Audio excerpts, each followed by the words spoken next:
అందరికీ శుభోదయం. ఈ వీడియోలో మనం 10వ తరగతి ఉపవాచకం రామాయణంలోని బాలకాండం గురించి మనం తెలుసుకోబోతున్నాం. మరి బాలకాండం తెలుసుకోబోయే ముందు అసలు రామాయణాన్ని మనం ఎందుకు చదవాలి అనే విషయాన్ని ఇక్కడ మనం ముందు తెలుసుకోవాలి. Page number 132.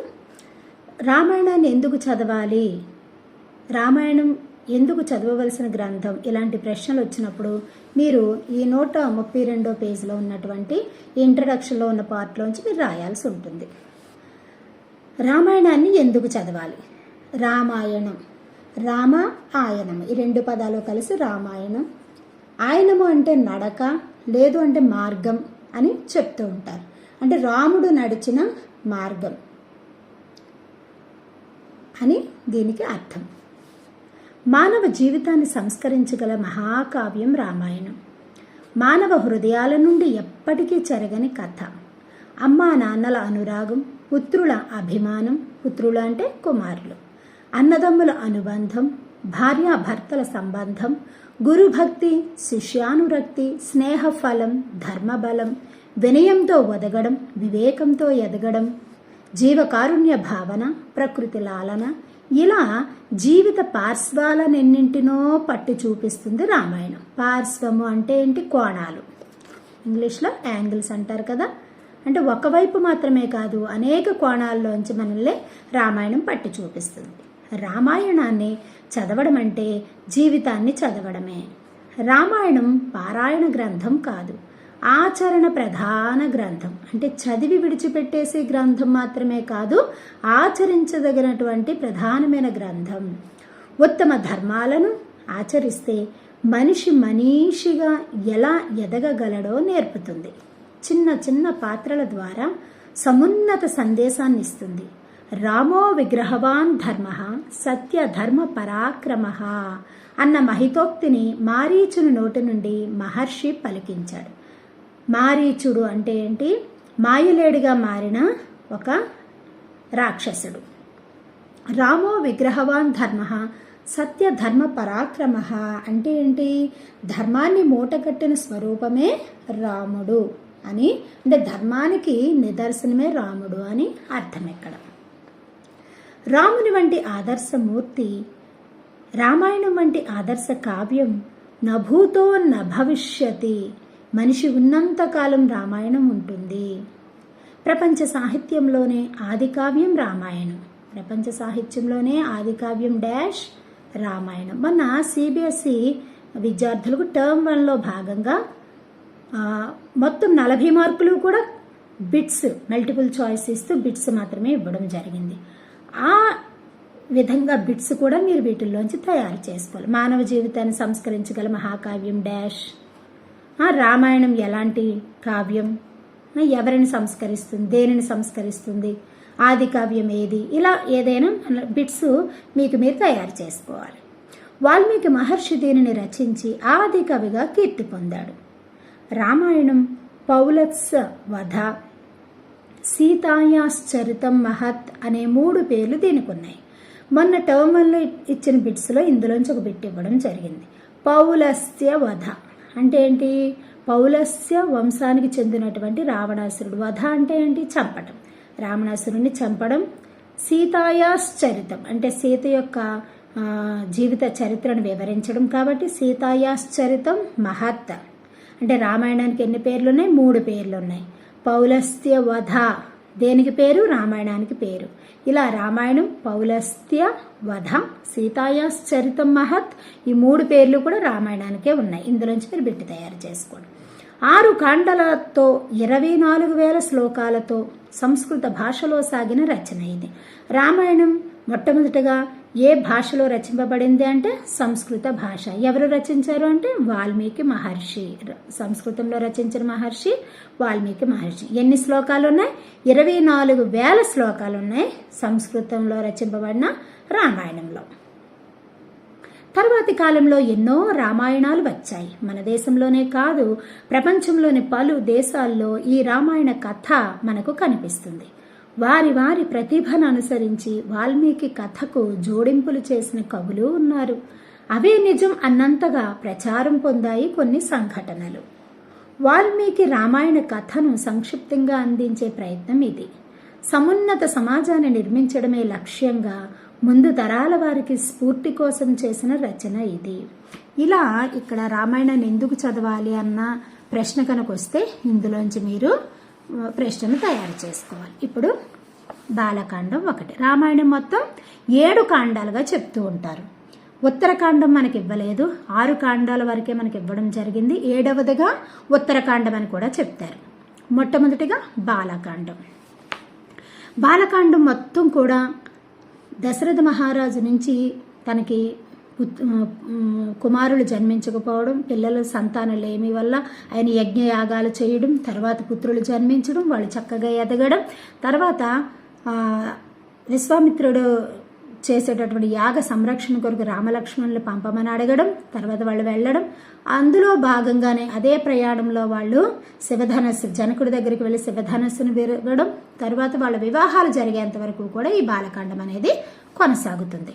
అంటే ప్రతి పేజీకి కూడా ఈ పేజీలో అసలు ఏ విషయాలు వచ్చాయన్న విధానం మీరు చూసుకొని ఇలా వైట్గా ఉన్న ప్లేస్లో యారోస్ పెట్టుకొని ఎక్కడికక్కడ ఫుట్ నోట్లో మీరు రాసుకున్నట్లయితే మీకు ఏ పేజ్కి ఆ పేజే మీకు స్టోరీ అనేది తెలుస్తుంది. కాబట్టి ఎలా ఇచ్చినా మీరు రాయగలుగుతారు.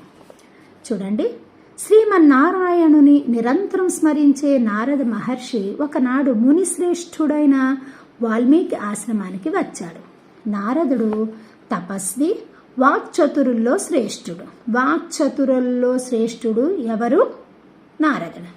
వాల్మీకి జిజ్ఞాసతో నారదుల వారిని అడిగాడు. జిజ్ఞాస అంటే తెలుసుకోవాలనే కోరిక కలిగిన వాడు జిజ్ఞాస. ఏమని అడిగాడంట? ఓ మహర్షి, అన్ని మంచి గుణాలు కలవాడు, ఎలాంటి ఆపదలు చుట్టుముట్టినా తొణకనివాడు, ధర్మం తెలిసినవాడు, ఆశ్రయించిన వారిని ఆదుకునేవాడు, మాట తప్పనివాడు, సకల ప్రాణులకు మేలు చేసేవాడు, వీరుడు, ధీరుడు, అసూయ లేనివాడు, అందమున్నవాడు, ఇలాంటి శుభలక్షణాలు కలవాడు ఎవరైనా ఈ లోకంలో ఉన్నాడా అని ప్రశ్నించాడు. నారదుడు చిరునవ్వుతో సమాధానం ఇచ్చాడు. మహాముని, ఇన్ని లక్షణాలు ఒకే వ్యక్తిలో కుదురుకోవడం సాధారణంగా జరగదు. కానీ నీవు తెలిపిన విశిష్ట గుణాలన్నీ మూర్తీభవించిన వాడు శ్రీరాముడని తెలిపాడు. రామాయణ గాథను సంక్షిప్తంగా వాల్మీకి వినిపించాడు నారదుడు. అక్కడి నుంచి బ్రహ్మలోకానికి వెళ్ళిపోయాడు. ఇక్కడ చూడండి, మీకు బ్రాకెట్లో జిజ్ఞాసే విజ్ఞానానికి మూలం అంటే మీకేమర్థమైంది అని అడగొచ్చు. మరి దీన్ని ఆధారంగా చేసుకుని మీరు ప్రశ్నకు జవాబు ఎలా రాస్తారు? అంటే ఏ మనిషికన్నా జిజ్ఞాసే అంటే తెలుసుకోవాలనే కోరిక కలిగిన వాడు. ఆ కోరిక ఉన్నప్పుడే తెలుసుకోవాలనే ప్రయత్నం చేసి విజ్ఞానాన్ని సంపాదిస్తాడు కదా. చూడండి, సంక్షిప్తంగా అంటే ఏంటి? పూర్తిగా చెప్పకుండా పైన కొంచెం చెప్పడం అనమాట. పూర్తిగా చెప్పకుండా కొంచెం మాత్రమే చెప్పి వెళ్ళిపోయాడు. ఎవరు? నారదుడు. ఈ పేరా మొత్తంలో దేని గురించి వచ్చింది? నారద మహర్షి, వాల్మీకి, రాముడు యొక్క గుణగణాలు వచ్చాయి ఇక్కడ. చూడండి, శుభలక్షణాలంటే ఏంటి? ఈ పైనన్నవన్నీ శుభలక్షణాలు. రామకథ వాల్మీకి మనసులో నాటుకుపోయింది. నారదుని మాటలు ఇంకా చెవిలో ఇల్లు కట్టుకొని పోరుతున్నాయి. చెవిని ఇల్లు కట్టుకొని పోరుతున్నాయంటే ఏంటి? అలా అవే వినిపిస్తూ ఉండడం. గంగానది సమీపాన గల తమసా నదికి స్నానం చేయడానికి బయలుదేరాడు. తమసా నది ఎక్కడుంది? గంగానది సమీపాన. ఎక్కడికి వెళ్ళాడు వాల్మీకి? తమసా నదికి స్నానం చేయడానికి వెళ్ళాడు. భరద్వాజాది శిష్యులు వెంట నడుస్తున్నారు. తమసా నది మంచివాని మనసు వలె స్వచ్ఛంగా ఉంది. స్వచ్ఛంగా అంటే నిర్మలంగా, ప్యూర్. తమసా నది ఎలా ఉంది? మంచివాని మనసు వలె ఉంది. స్నానానికి నదిలోకి దిగిన వాల్మీకి చుట్టూ ఉన్న ప్రకృతి అందాలకు పరవశిస్తున్నాడు. సమీపంలో ఒక కొమ్మపైన క్రౌంచ పక్షుల జంటను చూశాడు. వాటి అనురాగం ముచ్చట గొలుపుతున్నది. వాటి మధుర ధ్వనులు వీణుల విందు చేస్తున్నాయి. ఇంతలో ఒక వేటగాడు క్రూర బాణంతో మగపక్షిని నేల కూల్చాడు. ఏ పక్షిని? మగపక్షిని. అది నెత్తురోడుతూ విలవిలలాడుతూ ప్రాణాలను విడిచింది. ఆ ఎడబాటును తట్టుకోలేని ఆడపక్షి తల్లడిల్లిపోయింది. హృదయ విదారకరమైన ఈ దృశ్యాన్ని చూశాడు వాల్మీకి. కరుణరసం జాలువారింది. ధర్మావేశం కట్టలు తెంచుకుంది. వెంటనే నోటి వెంట అప్రయత్నంగా మానిషాద ప్రతిష్టాంత్వ మగమహ శాశ్వతీహ సమాహ యత్క్రౌంచ మిథునాదేకం అవధీహ కామమోహితం అని అప్రయత్నంగా, అంటే ఆయన ఆలోచించుకుంటానే అతని నోటి వెంబడి ఈ యొక్క శ్లోకం వచ్చింది. దీనికి భావం ఏంటి? ఓ కిరాతుడా, క్రౌంచ పక్షి జంటలో పరవశమయ్యున్న ఒక పక్షిని చంపిన నీవు శాశ్వతంగా అపకీర్తి పాలవుతావు అన్న మాటలు వచ్చాయి. అంటే కోపంతోనే అతన్ని తిట్టాడు. అననైతే అన్నాడు, కానీ తరువాత అతనికే ఆశ్చర్యం వేసింది. ఈ మాటలు సమానాక్షరాలు గల 4 పాదాలతో లయబద్ధంగా వచ్చాయి. ఇది ఛందోబద్ధమైన శ్లోకమేనని నిర్ధారించుకున్నాడు. శోకం నుండి శ్లోకం పుట్టింది. శోకము అంటే దుఃఖము, విచారము, బాధ, పర్యాయ పదాలు. ఆశ్రమానికి తిరిగి వచ్చారు అందరూ. కానీ క్రౌంచపక్షి దారుణ దృశ్యం మాత్రం వాల్మీకి మనసు నుంచి వెనుదిరగటం లేదు. అదే ఆలోచన, అదే ఆవేదన. ఇంతలో సృష్టికర్త అయిన బ్రహ్మ వాల్మీకిని చూడడానికి ఆశ్రమానికి వచ్చాడు. ఇప్పుడు ఇంకొక క్యారెక్టర్, బ్రహ్మ వాల్మీకి దగ్గరికి వచ్చాడు. ఇందాక నారదుడు వచ్చాడు. అతనికి శాస్త్రోక్త ఉపచారాలన్నీ చేశాడు వాల్మీకి. బ్రహ్మ వాల్మీకిని కూర్చోమన్నాడు. బ్రహ్మ ఆసనం కన్నా కొంచెం తక్కువ ఎత్తుగల ఆసనం పైన కూర్చున్నాడు వాల్మీకి. ఇది పెద్దల పట్ల ప్రవర్తించవలసిన తీరు. బ్రహ్మ ఎదురుగా ఉన్న క్రౌంచపక్షి బాధ వాల్మీకిని వదలడం లేదు. మనసులో మానిషాద శ్లోకమే మళ్లీ ధ్వనించింది. అన్నీ తెలిసిన బ్రహ్మ చిరునవ్వును చిందిస్తూ, ఓ ఋషీశ్వర, నీవు పలికినది శ్లోకమే, అది నా సంకల్ప ప్రభావం. ఈ ఛందస్సులోనే శ్రీరామ చరిత్రను రాయమని ఆదేశించాడు. నారదుడు స్పష్టంగా వివరింపమని రామకథా రహస్యాలు కూడా స్ఫురిస్తాయని అనుగ్రహించాడు. ఈ భూమండలంలో పర్వతాలు, నదులు ఉన్నంతకాలం రామాయణ గాథను జనులు కీర్తిస్తూనే ఉంటారని ఆశీర్వదించాడు. బ్రహ్మ ఆదేశానుసారం రామాయణ రచనకు శ్రీకారం చుట్టాడు వాల్మీకి. ఇక్కడ ఇందులోంచి మేము బిట్ అడగవచ్చు. బ్రహ్మ ఎవరి ఆదేశానుసారం రామాయణ రచనకు శ్రీకారం చుట్టాడు? బ్రహ్మ ఆదేశానుసారం. ఓకే, సంస్కృతంలో మొట్టమొదటిగా రచించింది ఎవరు? వాల్మీకి. ఇక్కడ చూడండి, ఇక్కడ మీరు గుర్తుపెట్టుకోవాల్సిన విషయం, బ్రహ్మ ఆసనం కన్నా, అంటే కూర్చునే కుర్చీ కన్నా, కూర్చునే ఒక కూర్చునే సీట్ కన్నా కొంచెం తక్కువ ఎత్తుగల ఆసనంపై కూర్చున్నాడు వాల్మీకి. ఇది మీరు గుర్తుపెట్టుకోవాలి విద్యార్థులు. రామాయణం అంటే రామాయణం కాదు, ఇది ఒక మత గ్రంథంగా మీరు పరిగణించొద్దు. ఇప్పటికి ప్రస్తుతానికి విద్యార్థులకు మీకు తెలియజేసిన, ఇది మీకు పరిచయం చేసి దీని ద్వారా విద్యార్థుల్లో వ్యక్తిత్వ వికాసాన్ని పెంచాలనే ఉద్దేశంతోనే, సమాజ విలువలు, మానవ విలువలు తెలియచేయాలనే ఉద్దేశంతో రామాయణాన్ని మీకు ప్రవేశపెట్టడం జరిగింది. ఇక్కడ పెద్దలు, మనకన్నా ఉన్నతమైన గుణాలు కలిగిన వాళ్ళు, మనకన్నా ఉన్నతులైన వాళ్ళు ఉన్నప్పుడు వాళ్ళకన్నా మనం కొంచెం తక్కువ స్థాయిలోనే కూర్చోడానికి ప్రయత్నించాలి తప్ప వాళ్ళతో సమానంగా కానీ వాళ్ళకన్నా ఎక్కువగా కుర్చీలో కానీ ఎత్తుగా ఉన్న ప్రదేశంలో కానీ మనం కూర్చోకూడదన్న విషయాన్ని ఇక్కడ మనం గుర్తుపెట్టుకోవాలి. దీన్ని మీరు పాటించినట్లయితే ఉద్యోగ సమయంలో కానీ, కుటుంబాల్లో కానీ ఎక్కడైనా ఎలాంటి మీకు ప్రాబ్లమ్స్ ఎదురవకుండా ఉంటాయి. ఇవి సమయోచిత జ్ఞానాన్ని కూడా కలిగజేసేటటువంటి విషయాలు. ఇలాంటివి కొన్ని మనకుగా చిన్నప్పటి నుంచే అలవరుచుకోవాలి.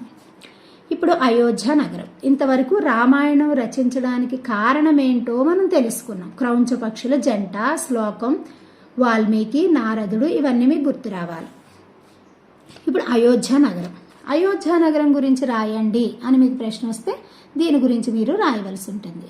చూడండి, ఇప్పుడు ఈ అయోధ్య నగరం ఎక్కడుంది? సరయూ నదీ తీరంలో కోసల అనే సుప్రసిద్ధ దేశం ఉంది.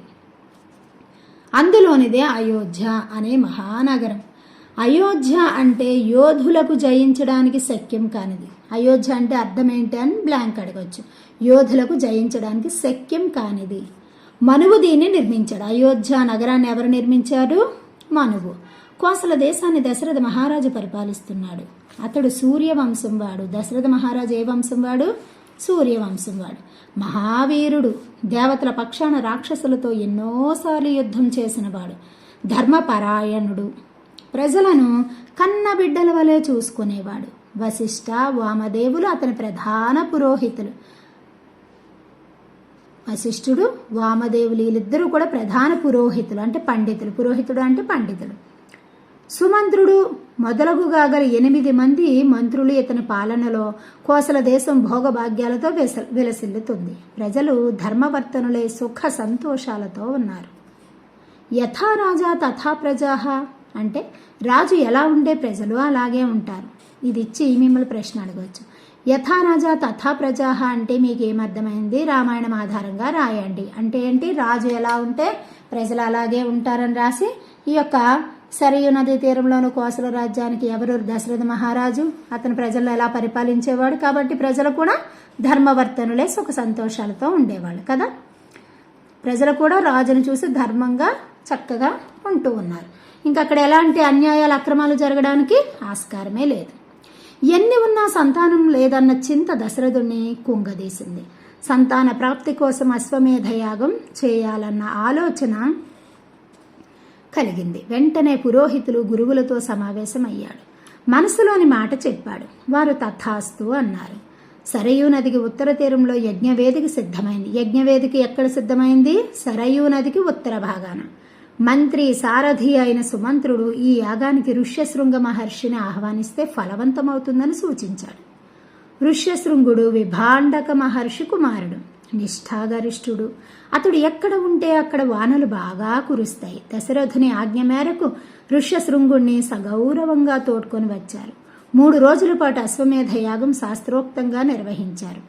అశ్వమేధ యాగం ఎన్ని రోజులు జరిగింది? 3 రోజులు జరిగింది. 3 days. మరి ఇక్కడ మీరేం గుర్తుపెట్టుకోవాలి? అశ్వమేధ యాగం దేనికి? సంతాన ప్రాప్తి కోసం. ఇక్కడ సుమంత్రుడు రథసారథే కాదు, 8 మంత్రుల్లో ఒకడు సుమంత్రుడు. ఈయనేమని సలహా ఇచ్చాడు? ఋష్యశృంగుణ్ణి పిలుద్దాము. ఆ మహర్షి అడుగు పెడితే చాలు అక్కడ వానలు బాగా కురుస్తాయి. అంటే ప్రాస్పరస్ బ్లెస్సింగ్స్. ఓకే, కాబట్టి అతన్ని పిలుద్దాము అని చెప్పాడు. ఋష్యశృంగుడు ఎవరి కుమారుడు? విభాండక మహర్షి కుమారుడు. ఈ విధంగా మీరు బిట్స్ తయారు చేసుకోండి. ఓకే. తరువాత దశరథుడు ఋష్యశృంగునితో పుత్రప్రాప్తి కోసం చేయవలసిన క్రతువును గురించి అడిగాడు. క్రతువు, యాగం, యజ్ఞం ఒకటే పేర్లు, గుర్తుపెట్టుకోండి. అడిగాడు. ఆ భారాన్ని ఋష్యశృంగునిపైనే ఉంచాడు. దశరథుని అభ్యర్థనను మన్నించిన ఋష్యశృంగుడు పుత్రకామేష్టి అనే యాగాన్ని ప్రారంభించాడు. పుత్రకామేష్టి యాగం, అశ్వమేధ యాగం, పుత్రకామేష్టి యాగం గుర్తుపెట్టుకోండి. హవిస్సులు అందుకోవడానికి బ్రహ్మాది దేవతలు, గంధర్వులు, సిద్ధులు, మహర్షులు యజ్ఞశాలలో ప్రత్యక్షమయ్యారు. మరి ఈ గంధర్వులు, సిద్ధులు వీళ్ళంతా ఎవరు అంటే దేవతల్లో వాళ్ళొక రకం. ఓకేనా? వీళ్ళంతా కూడా ఆ యొక్క యాగానికి ప్రత్యక్షమయ్యారు, పుత్రకామేష్టి యాగానికి. అదే సమయంలో దేవతలందరూ బ్రహ్మను చేరి తమ గోడు వెళ్ళబోసుకున్నారు. గోడు అంటే బాధ. రావణాసురుడు బ్రహ్మ వరప్రభావం చేత విర్రవీగుతూ తమను చిత్రహింసలకు గురి చేస్తున్నాడు అన్నారు. ముల్లోకాలను అంటే 3 లోకాలు, 3 సంఖ్య గల లోకాలు. ఏ సమాసం? ద్విగి సమాసం. ముల్లోకాలను బాధించడమే గాక ఇంద్రుణ్ణి సైతం రాజ్య భ్రష్టుణ్ణి చేయడానికి పూనుకొన్నాడని తెలిపారు. అతని దుండగాలకు అంతే లేదన్నారు. ఋషుల, యక్ష, గంధర్వుల మాట అటుంచి అతని భయంతో సూర్యుడు, సముద్రుడు, వాయువు కూడా తమ సహజ స్థితిని ప్రకటించలేకపోతున్నారని వాపోయారు. వాపోయడం అంటే బాధపడడం. అతని పీడ విరగడయ్యే ఆలోచనను బ్రహ్మనే చెప్పమని వేడుకున్నారు.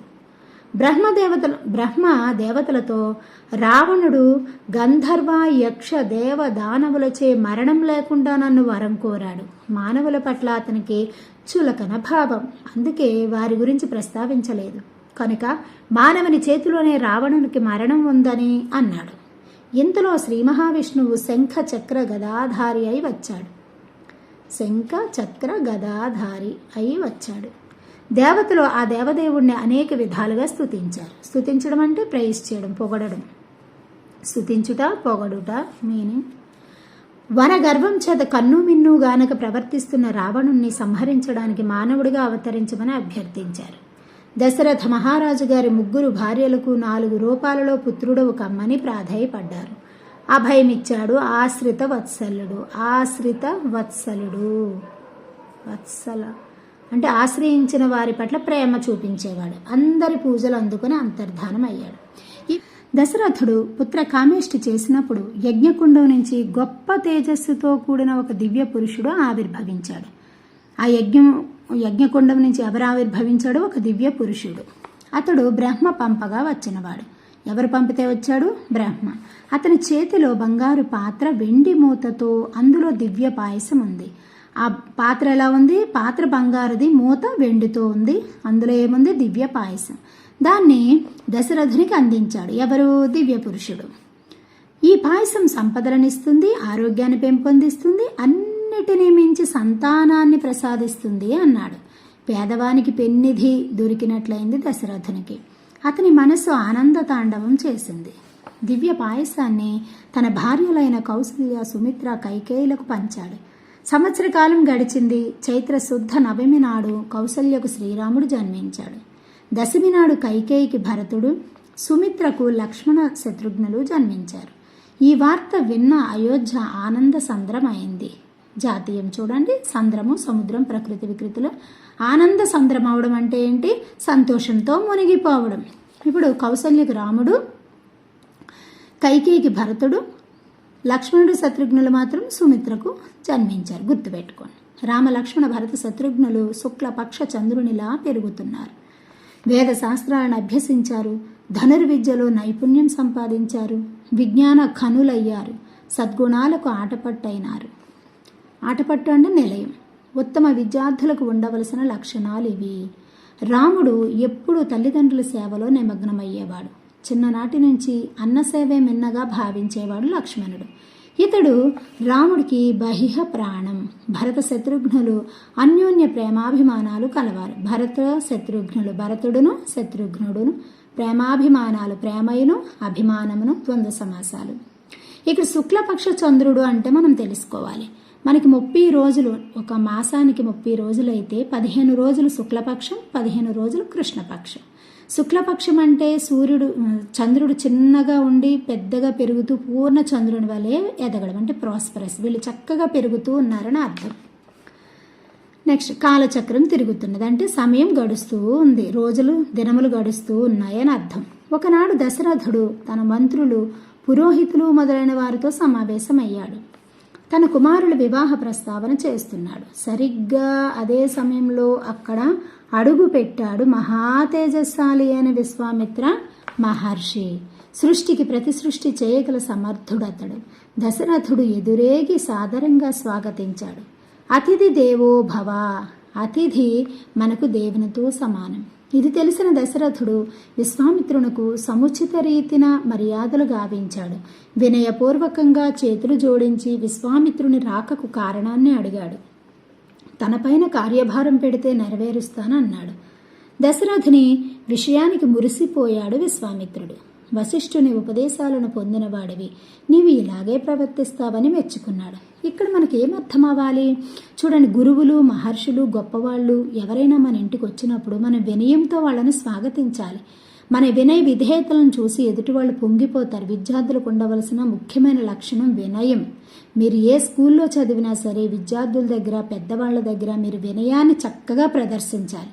వినయం లేకుండా గర్వాన్ని ప్రదర్శిస్తే ఏ ఒక్కరూ మనల్ని ఇష్టపడరు. పైగా గర్వం మన నాశనానికి కారణంగా మారుతుంది. గర్వం ఉన్న విద్యార్థుల్ని ఏ టీచరు ఇష్టపడదు, స్నేహితులు ఇష్టపడరు, ఎవ్వరూ ఇష్టపడరు. వినయం మనకి ఆభరణం లాంటిది. అన్ని సందర్భాలలో మనం ఎప్పుడు వినయాన్ని ప్రదర్శించాలి. వినయంగా ఉన్న విద్యార్థులను చూసి టీచర్లు కానీ, తల్లిదండ్రులు కానీ, స్నేహితులు కానీ మురిసిపోతూ ఉంటారు. ఇక్కడ మీరు అది గుర్తుపెట్టుకోవాలి. వినయం చాలా ఇంపార్టెంట్. ఒబీడియన్స్ అనేది చాలా చాలా ఇంపార్టెంట్. విశ్వామిత్రుడు దశరథునితో తాను వచ్చిన పనిని తెలుపుతానన్నాడు. దానిని ఆచరించమన్నాడు. ఆడిన మాట తప్పవద్దన్నాడు. అసలు విషయం చెప్పాడు.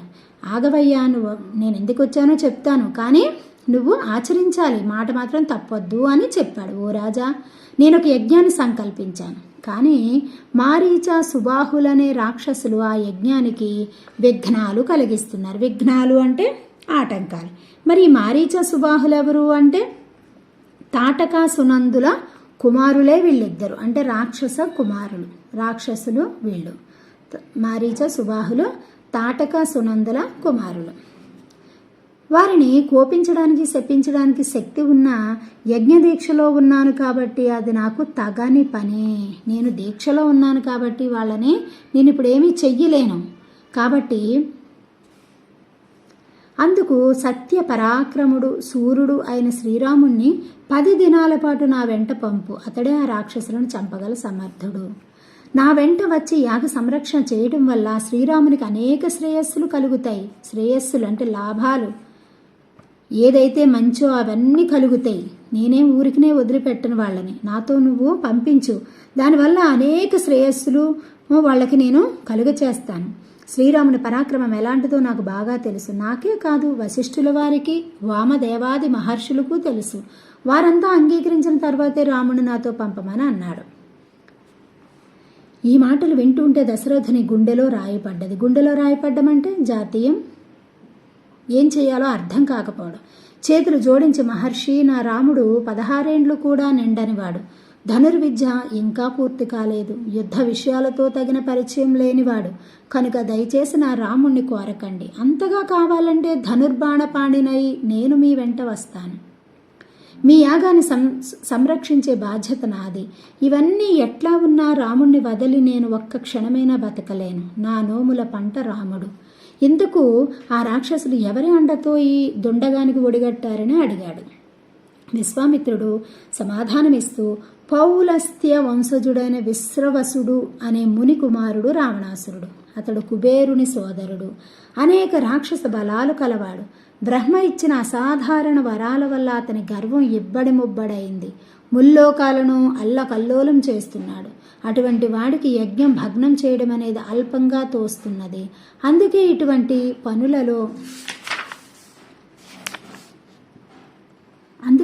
పనులలో పాల్గొనడు. మారీచ, సుబాహులు ఇతని చేత ప్రేరితులై యజ్ఞాలకు విఘ్నాలు కలిగిస్తున్నారనగానే దశరథుడు మరింత భయపడ్డాడు. యుద్ధంలో యమునితో సమానులైన వారిని ఎదుర్కోవడానికి నా చిన్ని పాపణ్ణి పంపను, నేను కూడా యుద్ధ విషయంలో అసక్తుడనని పలికాడు. దశరథుని మాటలకు విశ్వామిత్రుడు అగ్గి మీద గుగ్గిలమాడు అంటే చాలా కోపం పడిపోయాడు. ఇంకా ఇచ్చిన మాట తప్పటం మీ ఇంట వంట లేదు. నీవందుకు సిద్ధపడితే రిక్త హస్తాలతో తిరిగి, రిక్త హస్తాలు అంటే ఖాళీ చేతులు, మీరు సుఖంగా ఉండండి అన్నాడు విశ్వామిత్రుడు. పరిస్థితి తీవ్రతను గమనించాడు వశిష్ఠ మహర్షి. ఇచ్చిన మాట నిలబెట్టుకోమని దశరథునికి హితవు పలికాడు. మాట నిలబెట్టుకోని వానికి ధర్మకార్యాలను ఆచరించిన ఫలం నశిస్తుందని హెచ్చరించాడు. వివిధాస్త్ర ప్రయోగదక్షుడైన విశ్వామిత్రుడి వెంట రాముణ్ణి పంపడంలో సంశయానికి తావుండకూడదు అన్నాడు. రాముణ్ణి పంపితే మేలు జరుగుతుందని శృతిమెత్తగా సూచించాడు. వశిష్ఠుని హిత వచనాలకు దశరథుడు తలొగ్గాడు. రామలక్ష్మణులను పిలిపించాడు. కౌసల్యతో కలిసి ఆశీర్వదించాడు. ప్రశాంతమైన మనస్సుతో విశ్వామిత్రుడికి అప్పగించాడు. ఇంతవరకు గుర్తుపెట్టుకోండి. వచ్చే వీడియోలో మిగిలిన బాలకాండం పార్ట్ 2 మనం నేర్చుకుందాం. ఇంతవరకు మనం ఏం నేర్చుకున్నాము? యజ్ఞ మారీచ సుబాహులు విఘ్నాన్ని కలిగిస్తున్న యజ్ఞాన్ని సఫలవంతం చేయడానికి విశ్వామిత్రుడు రామ లక్ష్మణులను తన వెంట 10 దినాలు పంపమని దశరథుని కోరడం. దశరథుడు నా కుమారుని విడిచి నేను ఉండలేను, కావాలంటే నేను వస్తాను అని చెప్పడం. ఇవన్నీ అయిన తర్వాత ఇంతకీ ఆటంకాలు కలిగించే వాళ్ళు ఎవరు అని తెలుసుకొని అప్పుడు తను కూడా నేను రాలేను అని చెప్పడం. దానికి విశ్వామిత్రుడు అగ్గి మీద గుగ్గిలమవడం. తర్వాత వశిష్ఠుడు వారించి శృతిమెత్తగా చెప్పడం. చూడండి, మనం కన్వే చేసే విషయాలు కూడా ఎదుటి వాళ్ళని కొంతమంది ఒప్పించగలుగుతారు. అందరూ మాట్లాడతారు, కానీ అందరికీ ఆ మాట్లాడే విధానం అనేది తెలియదు. ఎదుటి వ్యక్తి సందర్భం ఏంటి, ఆ మనిషి ఎవరు, ఏ మైండ్తో అతను ఉన్నాడు, మనం ఎలా చెప్తే వింటారో అర్థం చేసుకొని సమయాలను అనుసరించి తెలివిగా చక్కగా శృతిమెత్తగా మాట్లాడేది అది ఒక గొప్ప టాలెంట్. అలా మనం మాట్లాడే విధానాన్ని నేర్చుకోవాలి. మంచి విషయాలకు ఎప్పుడు మనం సహకరించాలి. ఇచ్చిన మాట తప్పకూడదు. దశరథుడు ముందు సెలవీయమన్నాడు, తర్వాత మాట తప్పడానికి ప్రయత్నించాడు. అంటే ఇచ్చిన మాట నిలబెట్టుకోవాలి, మాట తప్పకూడదు. ఇప్పుడు రామలక్ష్మణులు 10 దినాలు విశ్వామిత్రుడితో యాగాన్ని సంరక్షించే బృహత్తరమైన కార్యం కోసం వాళ్ళు బయలుదేరడం వరకు మనం చెప్పుకున్నాం. మరి వెళ్ళిన తర్వాత ఏ ఏ కార్యాలు వాళ్ళు సఫలీకృతం చేశారు, ఎన్ని మేళ్లు ఎన్ని శ్రేయస్సులు వాళ్ళు విశ్వామిత్రుడి దగ్గర నుంచి పొందుకున్నారో మిగిలిన విషయాలు వచ్చే వీడియోతో తెలుసుకుందాం.